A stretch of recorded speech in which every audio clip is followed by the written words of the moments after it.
Hello, welcome back to the ADHD Girls podcast with me, Claire. And me, Laura. So today we are, just set the scene, we're sitting outside. It's about 30 degrees. Something like it's that. pretty warm. Cloudy, yeah, it's a little bit cloudy. Quite sweaty. So we are going to mention today, have a little think about how the climate can affect us, the temperature of the day and what's going on and how it can affect the body. But if we'll just start off with like how ADHD showed up for this week. And for me, I've made quite a lot of mistakes with my kind of calendar, and I've managed to double and triple book myself. And it really annoys me because I feel like I've let people down. But actually, it's quite hard to plan if you're going to be free at a certain time, because I couldn't have predicted it's going to be the third heat wave this summer, and so I just can't be able to do like 3 things on one day that I possibly could have done if it wasn't as hot, because I know myself that I'm going to need to factor in more time and not rush around so much. So what about you, Laura? For me, it's this heat. I feel overstimulated, overwhelmed, overheated, over it completely, and I find it really affects me because I feel things more. So the heat, I think I feel more like everyone's hot, but I just feel like it's suffocating me, and because of that, it then affects my whole body, my brain, my mental, and it's trying to not let it overwhelm me. But it's difficult because when you have ADHD, you find you're not always in control of how you feel. And it's trying to have a word with yourself over like, no, it's fine. But when you're hot, it's difficult to cool down. And we were talking earlier because I was saying that I feel quite dizzy and I was feeling quite sick, and it doesn't matter how much I drank or ate or laid down. And, the fan was on me and everything. Claire was saying that she was having electrolytes. And then I realised, actually, I'm sweating a lot, but I'm not replenishing the salt content. So that's a really good shout. I think I'm going to find some electrolytes and put that in water to see if that helps with my dizziness and just feeling a little bit out of it with the heat. So that's how it's shown up for me. So we're going to continue with our new format because we've had a really good response to that. And the new format is basically one of us talks about something we struggle with and the other one listens and has kind of a mix of counselling / coaching to kind of take that bigger overview over it and see if we can give another perspective to what's going on. And hopefully it's not always about conclusion, I feel. I think it's just about being listened to and just having another perspective. So I'm going to be talking about my book is finally finished. I don't know if any of you have heard previous podcasts where this book has nearly finished me, but this time I've finished it. Finally, it's done and it's out there. And so far I've had quite a good response, but I find the process of it I found it difficult to get the momentum going. And I find that is a real big ADHD trait of that. Before you do something, it's this big thing and you overthink it, and then you sometimes do it or you don't do it. But everything's in your head. There's nothing physical. It's all 100% in your head. And I know that, but it's that, I suppose it is anxiety before whatever it is that you're putting off or starting or wanting to do. And that seems really, really big. And with the book, I'd always find myself, it has to be perfect. It has to be great. It has to be amazing. And I've read so many, listen to podcasts, listen to audiobooks, YouTube videos about progress over perfection. And for me, that was the biggest kind of barrier where, again, all this was in my head. Everything was in my head. And it's me getting over myself and my thoughts and my feelings around things because of the RSD, which is rejection sensitive dysphoria. Because I'm thinking if I put my book out there and everyone says, oh my God, this is horrific, that will, I will just be, absolutely in pieces of that's not the outcome I want. So I find once I've started momentum, it's not too bad, but then it's keeping it going without pressure. Because in my mind, I'm like, I'm in it now. Okay, I've released this book. It's out there. And I've got the high from that because it's, oh, great, I've done it. I've finally done it. I'm now started here writing another book.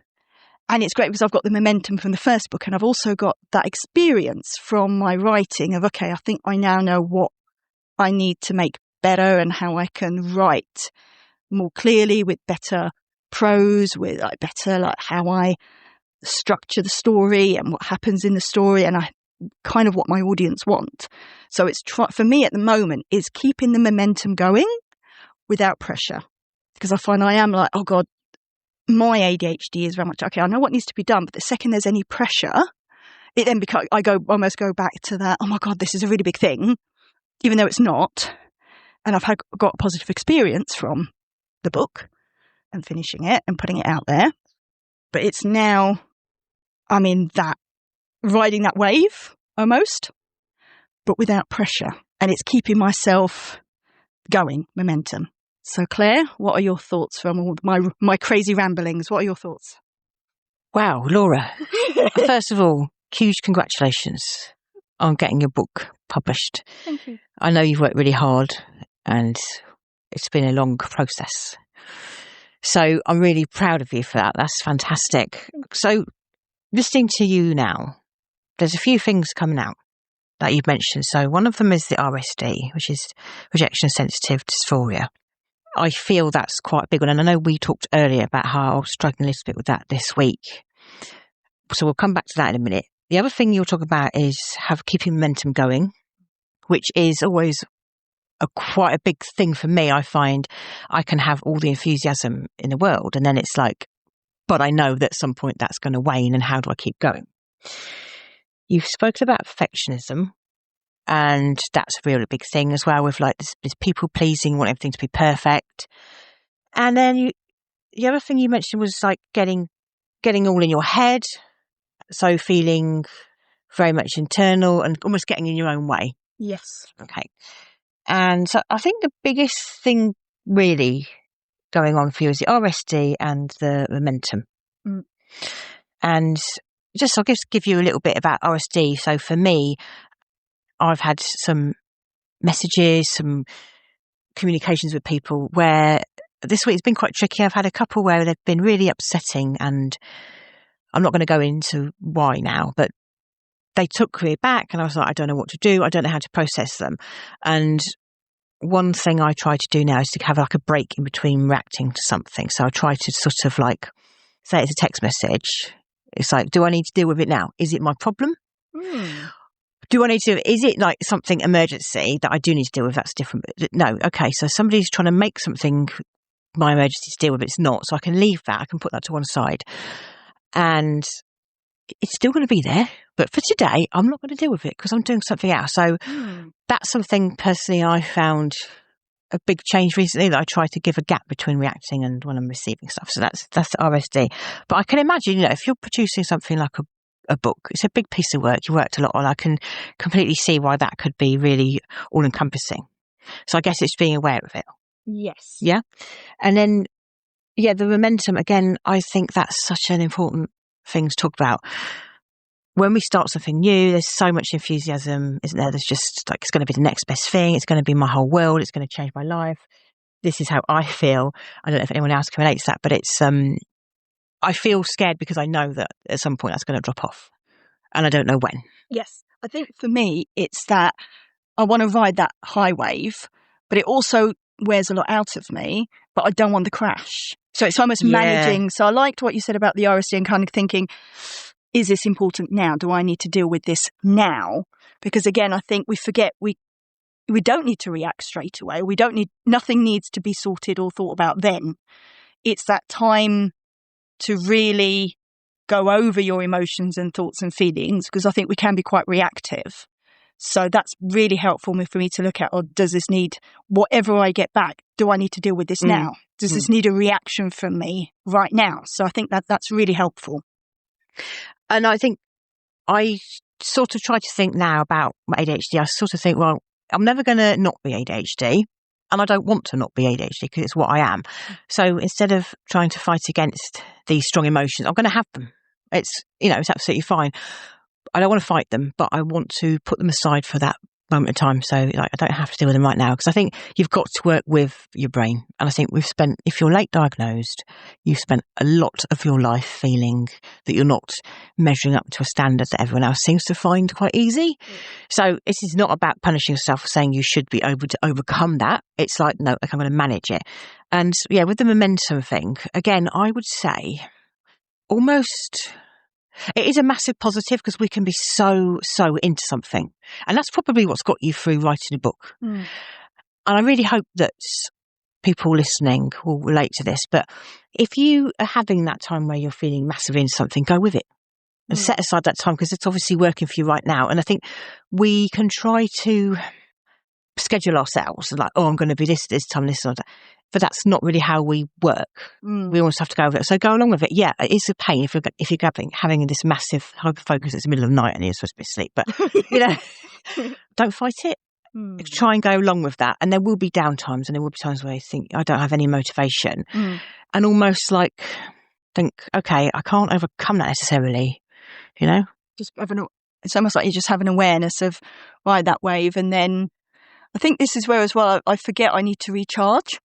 Because I think this is great and it's a huge part of me of being able to do this. I wouldn't say it takes it out of me, but it does, not in a bad way, but it's still expelling energy. So like my mental, creative energy, whatever, is still, I think because I'm riding that wave, I know there's going to be a bit of a slump of like, right, I've used a lot of energy, I've used a lot of thought process, there's a lot of spoons being used. And I'm just aware of my patterns of there's going to be that slope at some point. And I think it's just kind of go, okay, well, that slope will come and that's okay. It's not the end of the world because then another wave will be at some point again. Yeah, it will come back again. Yeah. And just being kind of like, it's fine. That's just how it is. And I think it's just saying it's okay that is how we work. And I think this kind of brings us back full circle to what I was saying at the beginning about scheduling things and how I've tried to probably cram too much in. We've got to give ourselves parts of the day, parts of the week, where there isn't necessarily anything scheduled, not as a free, as a thing to fill, but as just some time to recover. Yeah, downtime sometimes to recover. Looking back, I don't know why I put so much in my diary this week. Yeah, and I think there's too much emphasis on you have to be constantly busy or doing something productive. Because constantly people are, oh, what are you doing? Oh, what are you doing? And sometimes if you say nothing, you're almost like, oh, well, you failed at life or failed in something, or oh God, you should be doing something because everyone else seems to be. But I think, are they telling the truth? Are they genuinely, if someone's constantly busy, I think there's other reasons for that and not necessarily it's a good thing. I think it's a lie. I think it's this lie society tells itself that you have to be productive all the time, but you really aren't. Most people aren't. I mean, what is productivity anyway? Yeah. I think a lot of people wear it almost as a medal or badge of, oh God, I'm so busy. And you're like, is that a good thing? Is this really something to be like, achieve? Like, oh yeah, I've achieved being busy 24/7. Yeah. Like, but how much help do they have? Well, that's another thing as well. Everyone's got different support systems. We're all coming from different backgrounds, different privileges, different help levels, support systems. Exactly. And I think you just have to kind of, what your life is like, the truth, and just go with whatever is working, or if you need time off, just have it. But I think, I know another wave will come. I think at the moment I'm focusing on my other book. I'm just interested, Laura, how does it feel now that you've completed the book?